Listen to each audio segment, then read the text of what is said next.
El siguiente es un programa que cuenta con el patrocinio del Ministerio de las Culturas, las Artes y el Patrimonio y con el apoyo del Museo de la Memoria y los Derechos Humanos, la Corporación por la Paz Villa Grimaldi y el Centro de Memoria Londres 38.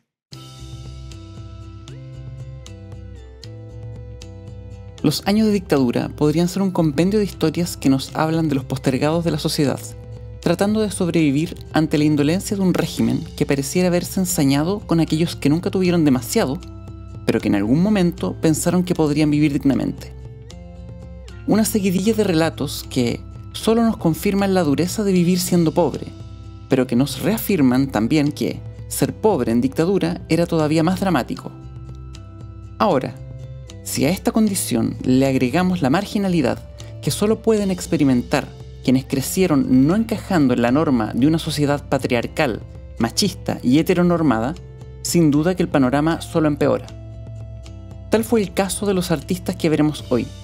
Me refiero a Francisco Casas y Pedro Lemebel, quienes conformaron, a fines de los años 80, una de las duplas artísticas más potentes y provocadoras de la historia del arte nacional, las Yeguas del Apocalipsis, dúo con el cual consiguieron incomodar no solo a los sectores más conservadores de la sociedad, sino a los que se preciaban de ser más revolucionarios, cuestionando la heteronormatividad y poniendo en discusión temas hasta ese momento tabúes en el Chile de los años 80. Su reverencia y capacidad cuestionadora de lo políticamente correcto puso sobre la mesa la realidad de los homosexuales en el país, visibilizando no solo su sexualidad y sus inclinaciones políticas de izquierda, sino que exponiendo su realidad y abandono ante flagelos sociales y sanitarios como lo fue el SIDA, el cáncer gay, como se le llegó a conocer. Siempre poniendo como eje central de su crítica el sesgo de clase, dejando en claro que solo había una cosa peor que ser pobre en el Chile de la dictadura, y esto era ser pobre y homosexual. Acompáñenme a conocer la obra de esta dupla que supo poner en jaque los paradigmas morales de la época con su corrosivo y sarcástico discurso en un nuevo episodio de La Mirada Censurada, un podcast sobre arte en dictadura. Hola a todos y a todas, les doy la bienvenida al último episodio de la primera temporada de este podcast que, con este, ya tiene 5 capítulos al aire, y con los cuales espero haber podido aportarles hasta ahora, dándoles algunas herramientas básicas para poder comprender las obras creadas en el periodo de la historia que aquí abordamos. Un momento de la historia particularmente complejo, como ya hemos visto en los episodios anteriores, y que hoy solo se complejizará un poco más al analizar la obra de estos dos artistas. ¿Y por qué digo esto? Bueno, básicamente porque las temáticas que ellos trabajan son tópicos que, hasta ese momento, habían sido muy poco considerados a lo largo de la historia del arte nacional. Y no es de extrañar, sobre todo porque parte de sus producciones no solo se quedan en hacer una crítica a la dictadura, sino que, como lo mencionaba en la introducción, se preocuparon de articular un discurso disidente. Es decir, visibilizar su condición homosexual sin tapujos en una sociedad inmensamente conservadora. Con esto, solo se le da más matices al panorama del arte local, librándolo de una lectura uniforme respecto de sus actores, dejando en claro que el arte nacional de ese momento no solo estaba hecho por hombres y mujeres que se identificaban como tales, sino que existía una riqueza de subjetividades que buscaban posicionarse dentro de un escenario que, como ya es sabido, era hostil para todos y todas, pero que había grupos que eran todavía más susceptibles a esa hostilidad. Tal era el caso de la comunidad LGBT, quienes incluso eran abiertamente rechazados en los sectores más vinculados a la izquierda ortodoxa, la cual poco y nada tenía que envidiarle a la extrema derecha en cuanto a conservadurismo y homofobia. De ahí que el papel de las yeguas fuera tan importante dentro de ese escenario. Esto debido a que consiguieron visibilizar de forma clara y sin tapujos la existencia de otras realidades, a través de acciones que interrumpían y descolocaban todos los convencionalismos morales. Las yeguas supieron convertirse en el terror de los eventos sociales, acechando en inauguraciones de exposiciones, lanzamientos de libros o actos políticos. Siempre estaba la posibilidad de que se aparecieran y lograran incomodar hasta el más progresista de sus correligionarios. Es así que, por medio de acciones de arte, también llamadas performance, lograron articular su discurso disidente y consiguieron que no pasara desapercibido. Las yeguas del apocalipsis fueron sin duda un hito dentro de las artes visuales contemporáneas, y en este episodio trataremos de introducirnos en algunas de sus obras más potentes, en donde la línea de lo políticamente correcto era transgredida constantemente. Se podría decir que, para las yeguas, las reglas sociales habían sido hechas con un solo objetivo: romperse. Bueno, aprovecho de señalar que las fuentes que he usado para este episodio son de carácter bastante variado, pero entre las principales está el repositorio digital yeguasdelapocalipsis.com, de los mismos investigadores que hicieron el repositorio de Codocedo, y que conserva una gran cantidad de imágenes de archivo y registros de algunas de las acciones que analizaremos y otras más. Aquí les dejo el enlace para que lo visiten. El libro Performance Art en Chile, de los autores Francisco González Castro, Leonora López y Brian Smith, de la editorial Metales Pesados. Y el artículo Yeguas, de la autora Fernanda Carvajal, contenido en el libro Ensayos sobre Artes Visuales, editado por LOM, y del cual les dejo el link del PDF para que lo revisen si les interesa. Entonces, partamos con la pregunta habitual. ¿Quiénes eran las yeguas del apocalipsis? Tan necesaria como intrigante resulta esta pregunta cuando nos hablan de un par de artistas que se hacían llamar de esta manera. Sobre todo, si es que nunca en nuestra vida habíamos oído acerca de ellos. Al escuchar el nombre por primera vez, sin duda nos genera extrañeza. Al menos recuerdo que cuando yo lo escuché por primera vez, años atrás, cuando recién había entrado a la universidad, como que no me cuadraba muy bien. Una mezcla entre algo sumamente serio y terrible como el apocalipsis, precedido de una palabra que no hacía más que remitirme a un par de escuálidos jamelgos. Según cuenta Francisco Casas, ambos se conocieron en una banca del Parque Forestal en el Santiago de los años 80, mientras él aún era estudiante de literatura en la Universidad Arcis, mientras que Pedro Mardones Lemebel ya había egresado de Pedagogía en Artes Plásticas del Instituto Pedagógico de la Universidad de Chile. Este último era casi 7 años mayor que Casas.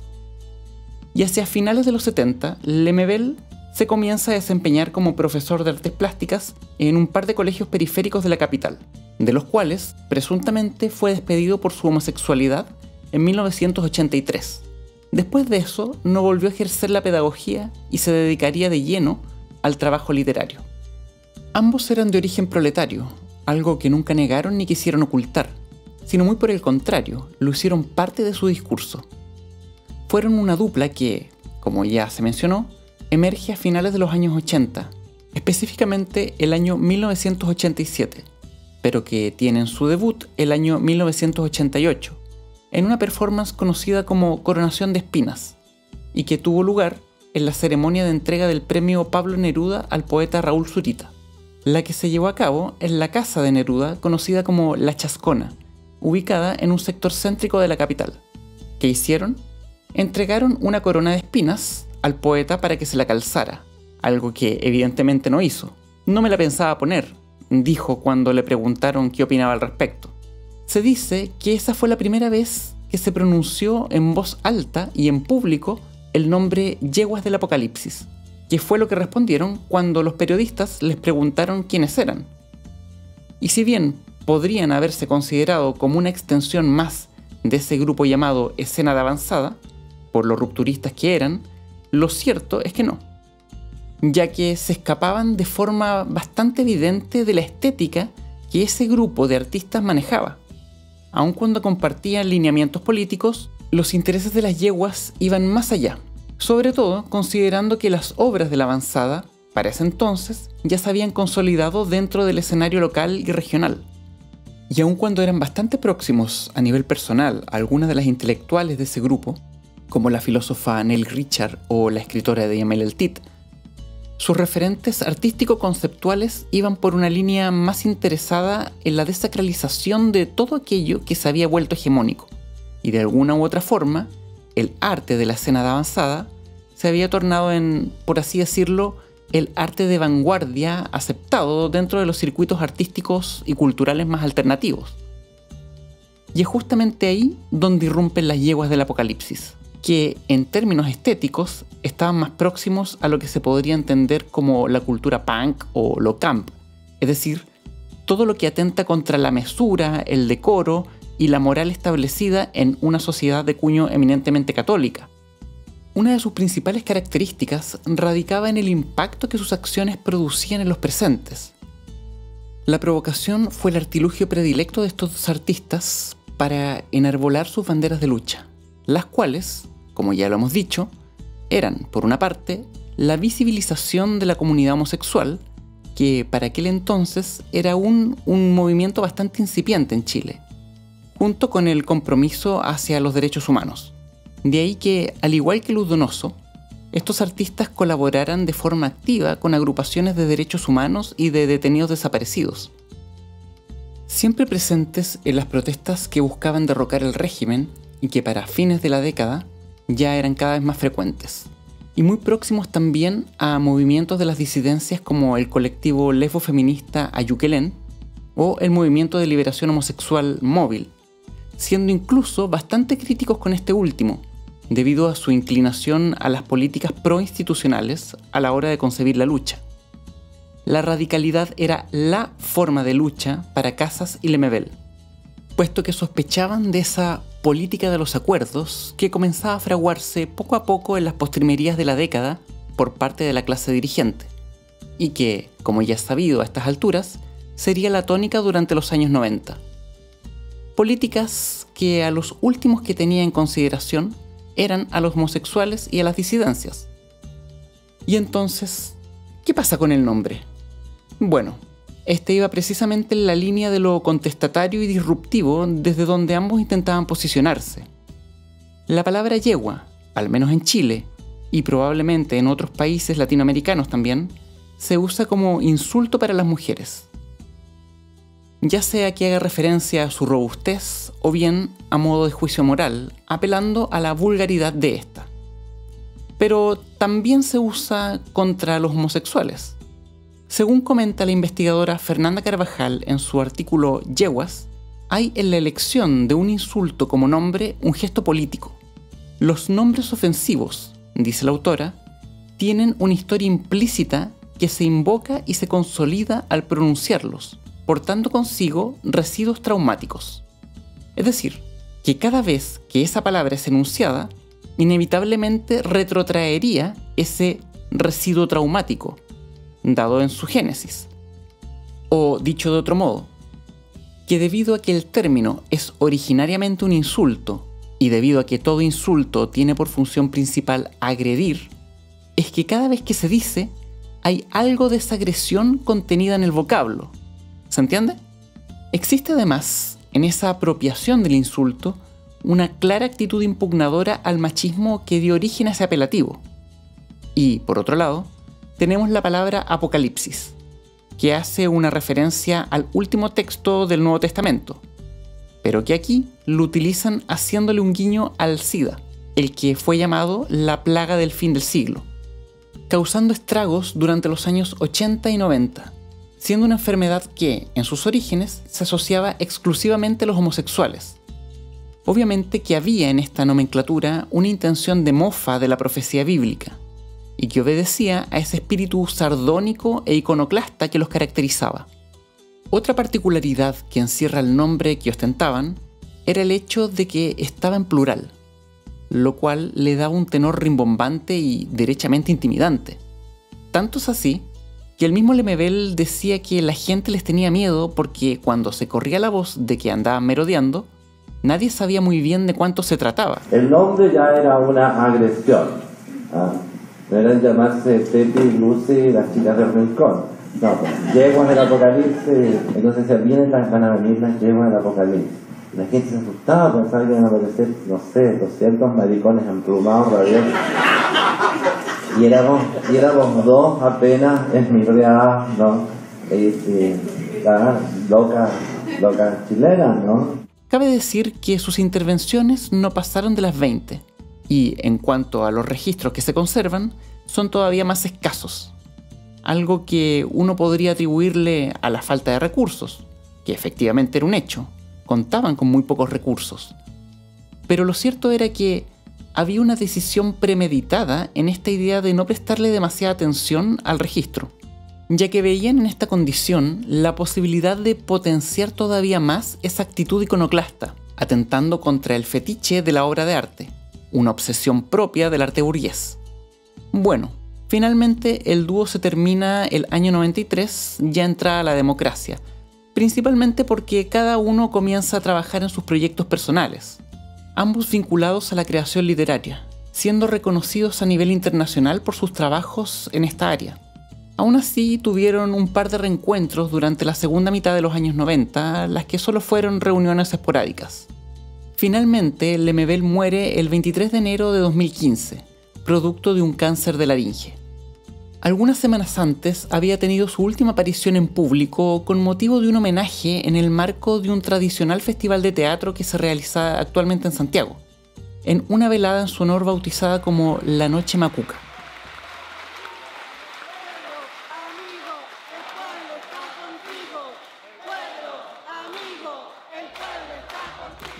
Y en cuanto a Francisco Casas, actualmente vive en Lima y tiene una activa y prolífica carrera de escritor y artista visual, habiendo sido postulado el año pasado para el Premio Nacional de Artes Visuales, y es posible seguirle la pista gracias a su actividad en redes sociales. Ok, después de esta presentación creo que ya estamos listos para introducirnos en la obra de esta dupla que, les advierto, no los dejaré indiferentes. Ya habíamos mencionado la obra Coronación de Espinas, la cual realizaron en la casa de Pablo Neruda de Santiago. Esa acción se llevó a cabo en 1988. Sin embargo, antes de eso, ya habían tenido una aparición el año anterior, cuando, en el marco de la Feria del Libro de Santiago, ambos aparecieron vestidos como damas de SEMA Chile, repartiendo panfletos sobre el SIDA. Un breve paréntesis para entender el contexto. SEMA Chile, un acrónimo para Centro de Madres, fue una organización de beneficencia creada hacia finales de los años 50 por la primera dama Graciela Letelier Velasco, esposa del presidente Carlos Ibáñez del Campo, para proporcionar bienestar espiritual y material a la mujer chilena, según rezaba en los estatutos de la fundación. Durante los años de dictadura, esta fue presidida por Lucía Iriart, esposa del dictador, y terminó por convertirse en una institución que sirvió a Pinochet y a toda su familia para transferir de forma ilegal inmuebles y terrenos estatales, a la vez que malversaban caudales públicos, con lo cual terminaron enriqueciéndose de forma tan grosera como ilícita. Actualmente, la institución terminó por ser disuelta este año, el 2022, tras una querella comenzada en 2016 y llevada a cabo por diputados del Partido Comunista y la agrupación de familiares de detenidos desaparecidos.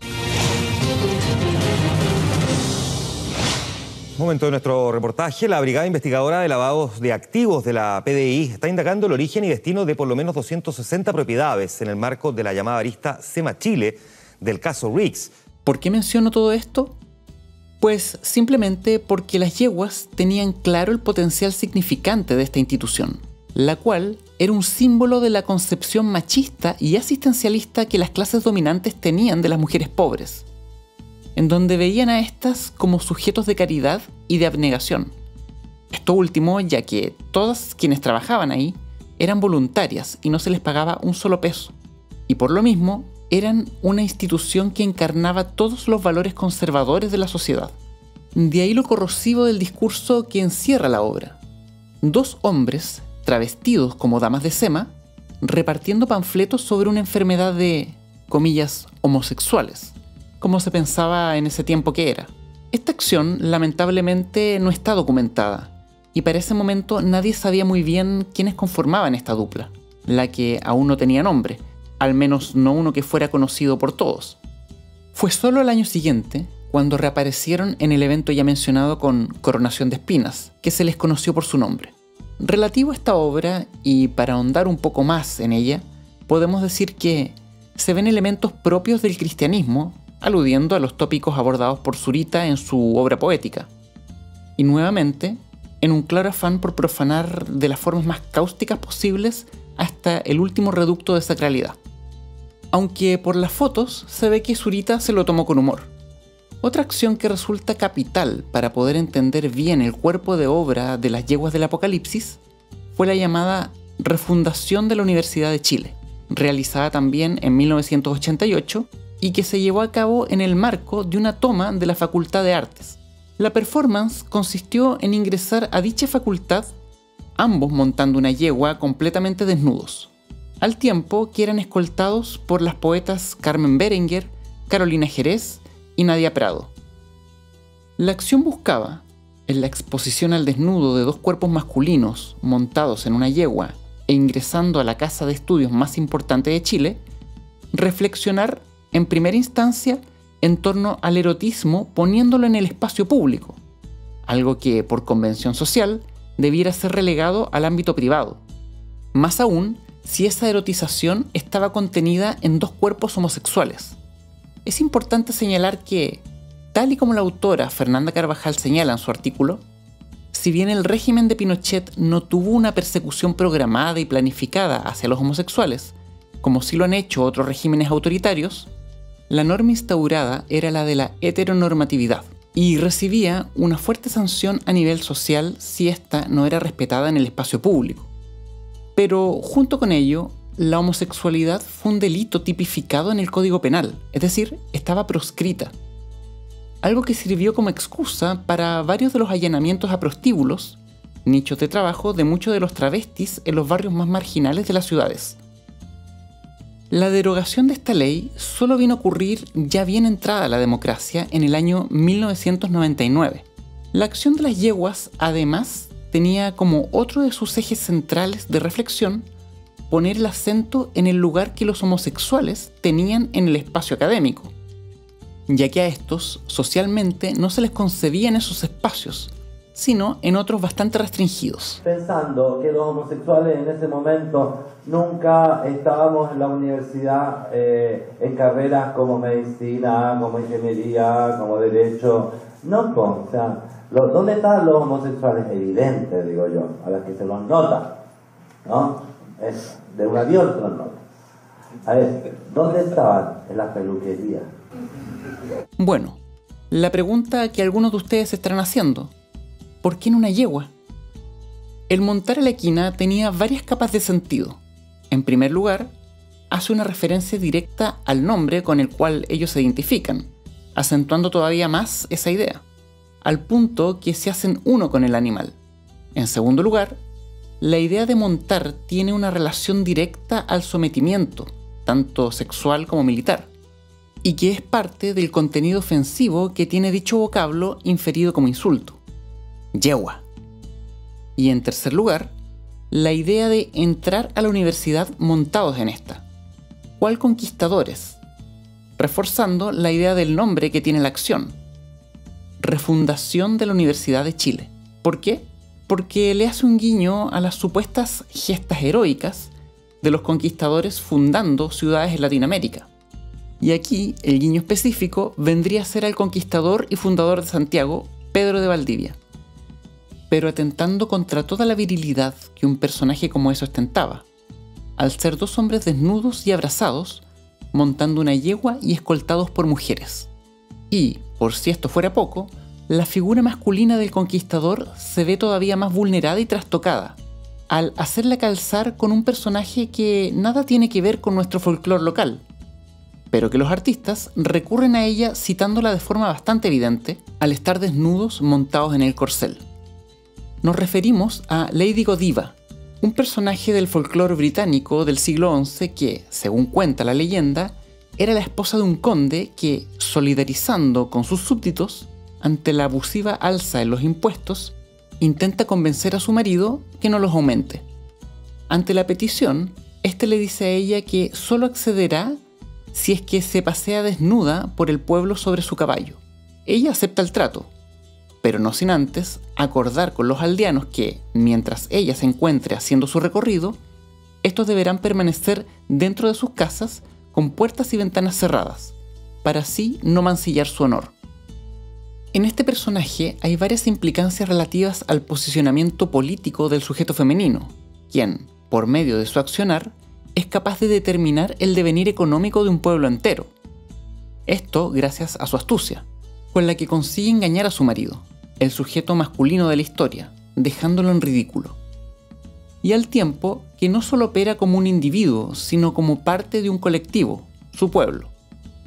Vemos cómo en esta acción hay contenidos una gran cantidad de simbolismos que van siempre en función de un discurso que replantee los convencionalismos sexogenéricos, politizándolos.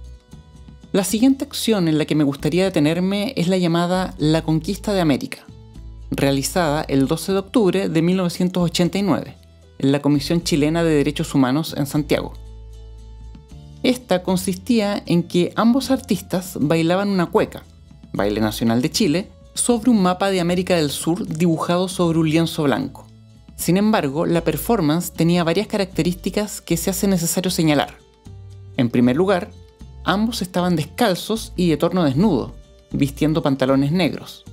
En su pecho tenían adosado un personal stereo, o Walkman, con cinta adhesiva, el cual pasaba la cueca que ellos bailaban, haciéndola solo audible para ellos.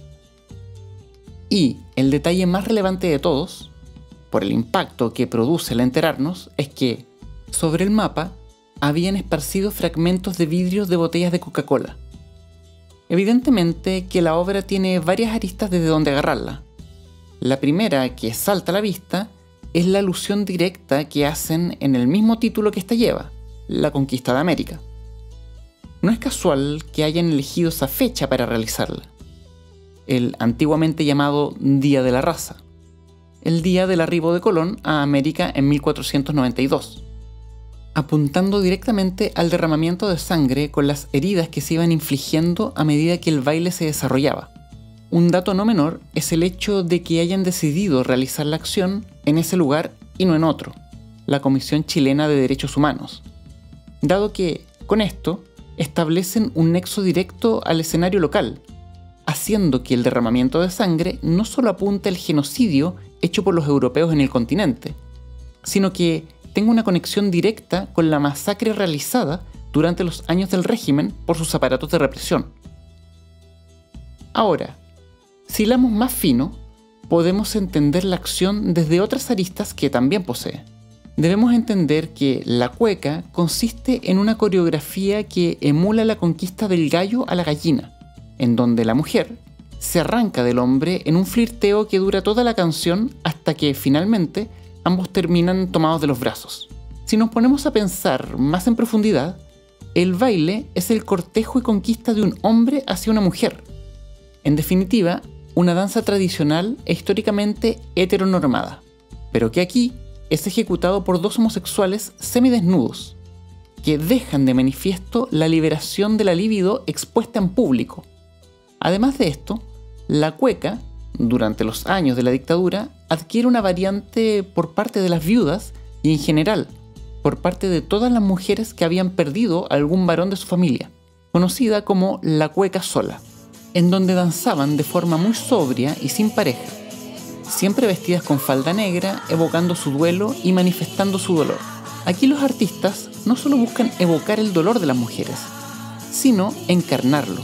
Esto al bailar descalzo sobre vidrios rotos, los que, como se mencionó, eran no casualmente de botellas de Coca-Cola. Esta marca de gaseosa fue elegida deliberadamente para hablar del imperialismo norteamericano. Como vemos, hay un calce histórico evidente en donde se establece un parangón entre el imperialismo de la corona española con el imperialismo de Estados Unidos. Y ya, en un tercer nivel de sentido, las heridas autoinfligidas podrían entenderse también como un símbolo de la violencia hacia los homosexuales, la que excedía la dictadura chilena y ha sido una constante a lo largo de la historia. De hecho, los mismos artistas usaban el término homodictadura como una forma de denuncia hacia estos crímenes. Los crímenes hacia la comunidad gay, aunque no les gustaba mucho esa palabra, eran una de sus grandes preocupaciones. Pero tenían claro que no todos los homosexuales estaban igualmente vulnerables. Había una especial preocupación por el marica de pobla, como ellos mismos se referían al homosexual de una población, villa o favela, para que se entienda. Nosotros reivindicamos, weón, reivindicamos el colisa. A nosotros nos gusta la palabra gay, weón. La encontramos que es festiva, ¿no? No se adapta, weón, con lo que es un homosexual pobre en Chile, weón. O sea, nosotros reivindicamos la loca, weón, la loca de San Camilo, la loca, el maricón, weón, que lo tiran de un 10º piso, weón, porque busca amor. El que masacran los cafiches, ¿cachai? El que no le dan una puñalada, sino que le dan 10 puñaladas. Una puñalada por el hambre, otra por la cesantía, otra... Los maricas pagamos todo eso. El homosexualismo es una realidad que parte de los márgenes, o sea, parte del propio hombre. O sea, mira, aquí estamos. Lindo, mira, uno habla, siempre hablan de los maricones de 20, 30, como nosotros, 30 años, pero ¿quién piensa en los niños homosexuales? Al cabrito que en estos momentos se están culeando en una población con 6 años, weón, con 10 años, ¿quién piensa en él? En la vida de perro que el weón se mama en el colegio, weón. ¿Quién piensa en esa weá?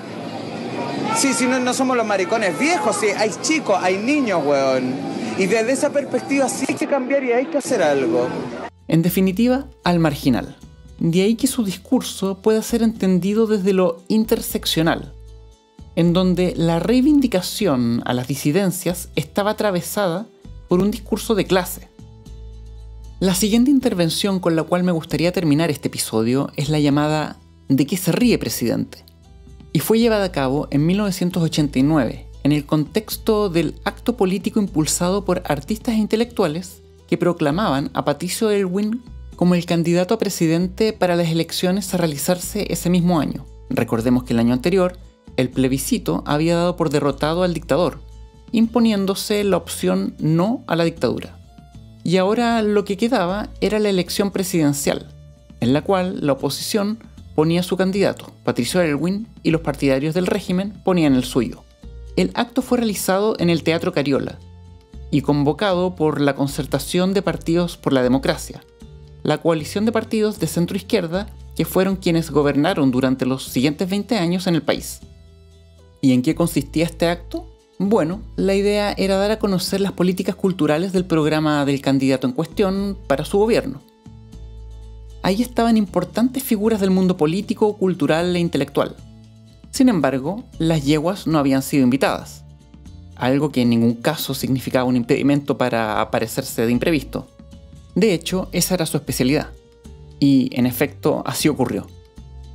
Mientras la actriz y Premio Nacional de Artes Escénicas Ana González pronunciaba un discurso sobre el escenario, Casas y Lemebel aparecieron intempestivamente, muy en su estilo, ataviados con zapatos taco de aguja, abrigos, mallas de ballet, medias acanaladas y plumas, portando un lienzo que decía la consigna «Homosexuales por el cambio». Según cuentan algunos testimonios, por algunos segundos se armó un silencio sepulcral, seguido de aplausos y ovaciones. Luego de eso, bajaron del escenario sin que fuera necesario por parte de los organizadores usar la fuerza, como en otras ocasiones ya había ocurrido. Esta acción fue una forma de poner en tensión y visibilizar la nueva cultura democrática, como expone la autora Fernanda Carvajal en el ya citado texto. Una cultura que excluía de plano a la comunidad LGBT. El asunto es que mientras iban retirándose del escenario, entre aplausos y vítores, ocurrió lo inesperado. Entre los asistentes estaba por ahí un joven y audaz político llamado Ricardo Lagos, en ese momento candidato a senador, y posteriormente presidente de la República del año 2000, y quien se había ganado el respeto de la gente tras haber interpelado al dictador en pantalla abierta y en directo, apuntándolo con el dedo en horario estelar.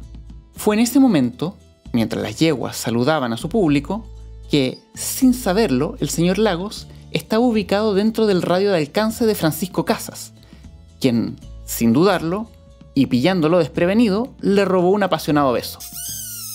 Hay otros testimonios que aseguran que fue Lemebel quien le propinara el ósculo. Como sea, su excelencia recibió todo el amor de las yeguas, quedando así como parte de la historia del arte nacional, y no solo de la política, de la cual, cabe decir, aún a sus 84 años pareciera no querer retirarse, emitiendo cada cierto tiempo reflexiones más cercanas y favorables a quienes alguna vez se empeñó en combatir políticamente. En fin, el beso de las yeguas fue el broche de oro con el cual esta performance se cerró. y puso de manifiesto la existencia y potencia de los movimientos disidentes, liberando en el espacio público y ante miles de personas una forma prohibida de libido en una sociedad heteronormada. Sin duda, la aparición de las yeguas del apocalipsis marca un hito dentro de las artes nacionales. Nunca, antes de eso, en la historia del arte chileno se había visto prácticas tan disruptivas y que tentaran contra valores que excedían lo meramente artístico. Se podría decir que tanto Francisco Casas como Pedro Lemebel usaban el arte como una mera plataforma, un dispositivo para poner en tensión cuestiones que iban más allá del campo del arte. Y que, a diferencia de otros artistas que ya habían abordado las disidencias desde su obra, tal es el caso de Juan Dávila o Carlos Lepe, las yeguas construían su discurso desde una teoría propiamente homosexual, que replanteaba argumentativamente el lugar político de los homosexuales en el espacio público. La repercusión de estos artistas aún se logra sentir, y es algo cada vez más patente cuando salimos a protestar. Y hay quienes han rescatado su herencia y tomado la posta para seguir discutiendo y avanzando sobre estos temas. Pienso en la fallecida Hija de Perra, actriz, transformista y activista por los derechos de las mujeres y las disidencias. O bien las yeguadas latinoamericanas, grupos de jóvenes, mujeres y no binarias, que se toman las manifestaciones exponiendo su desnudez de forma impugnadora frente a la policía, a modo de denuncia ante la violencia sufrida en una sociedad machista y patriarcal. Las yeguas del apocalipsis fueron precursoras de todo lo que actualmente influye en el debate público con respecto a estos temas. Y podríamos decir que supieron poner en valor lo políticamente incorrecto, enseñándonos que, para hacer los cambios sociales, no es ni será necesario nunca pedir permiso. Y bueno, hemos llegado al final de este último episodio de esta primera temporada. Sin duda fue más breve de lo que me habría gustado, pero no ha sido un año fácil, ya que muchos de nosotros nos hemos visto fuertemente golpeados políticamente. Y la arremetida de la ultraderecha pareciera solo estar calentando motores. El próximo año se cumplirán 50 años del golpe de Estado, y 43 años con la misma Constitución. Y es por eso que he querido reservarme una segunda temporada para esta ocasión. Lo creo necesario, en un país en donde los derechos humanos parecieran ser un tema de segundo orden, relativizándolos cada vez que se puede. Es por eso que considero que la reflexión en torno al arte, como una forma de hacer memoria, es un ejercicio sano y fundamental.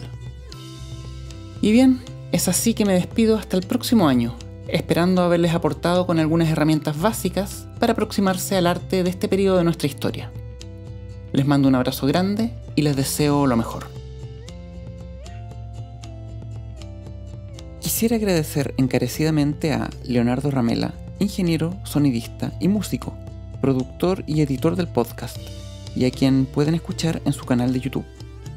A Damián Jones, músico, compositor y autor de las envolventes melodías que aquí pudieron escuchar, y a quien pueden seguir en todas sus redes sociales como Damián Jones. Y finalmente, un agradecimiento especial a Yasmín Fabris, diseñadora y autora de la gráfica que le da imagen a este podcast. Sin su ayuda, este proyecto no habría sido posible.